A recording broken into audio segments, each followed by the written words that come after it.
3, 1988. Inside a federal prison cell in Fort Worth, Texas, a 73-year-old man takes his final breath. Once, he controlled a criminal empire that stretched across New York City. His crew made tens of thousands of dollars every single day. They controlled cargo terminals at JFK Airport, approved one of the largest robberies in American history, and operated under a code of silence that terrified anyone who crossed them. His name was Paul Vario, but the world thinks it already knows his story because of a famous Hollywood movie called Goodfellas.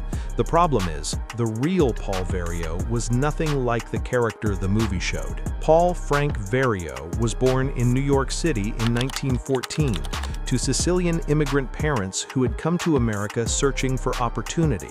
But the Brooklyn streets where Vario grew up offered a very different path. By the time he was just 11 years old, he was already getting into trouble with the law. School didn't last long for him. Crime quickly became the life he understood best. In the 1930s, Vario's criminal career escalated dramatically. At just 23 years old, he was convicted in a violent case that sent him to Sing Sing prison for years. For most men, decades behind bars would destroy their future.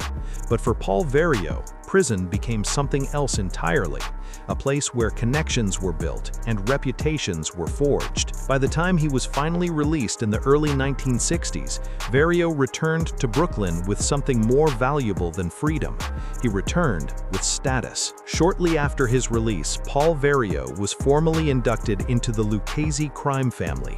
Within a short time, he rose through the ranks and eventually became the captain of a powerful Brooklyn crew. His territory stretched across East New York, Canarsie, Brownsville, and deep into Queens.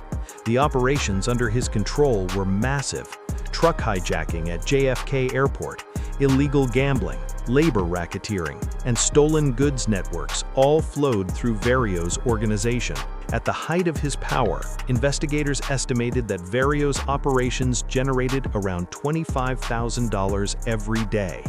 That kind of money gave him enormous influence inside the Mafia world. But power in organized crime rarely stays hidden forever. The men who worked under Paul Vario would later become some of the most famous figures in Mafia history. Among them was Jimmy Burke, known as Jimmy the Gent, a brilliant but ruthless hijacking mastermind. There was also Tommy DeSimone, a violent enforcer whose unpredictable temper made him both feared and dangerous. And then there was a young associate named Henry Hill, a half-Irish kid from the neighborhood who had grown up watching the crew operate just across the street from his home. Paul Vario took Hill under his wing when he was barely a teenager. He gave him work, introduced him to the life, and eventually trusted him like family.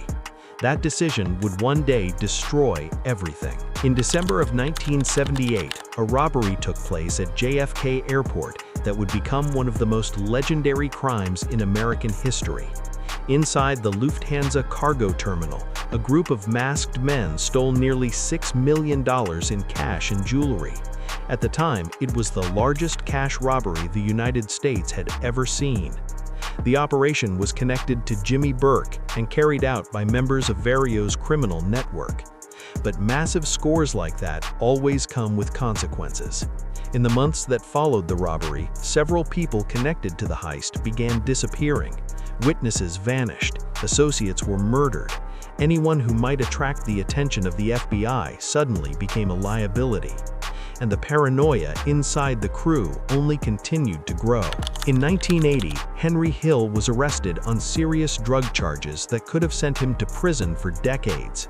Facing a long sentence and fearing that the Mafia planned to kill him, Hill made a decision that would shake the entire criminal underworld.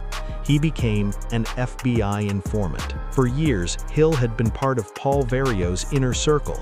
He knew the operations, the crimes, the secrets, and the people involved. His testimony helped federal investigators build cases against dozens of Mafia figures. In total, Hill's cooperation led to around 50 federal convictions, and Paul Vario was among those who would ultimately fall.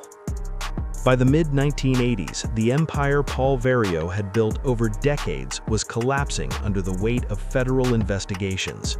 He was convicted in multiple cases tied to racketeering and extortion operations connected to the airport cargo industry. Instead of ruling the streets of Brooklyn, he would spend his final years behind the walls of a federal prison. On May 3, 1988, Paul Vario died of lung cancer inside a prison cell in Texas. He never saw the Hollywood movie that would later tell a version of his story to millions of people around the world.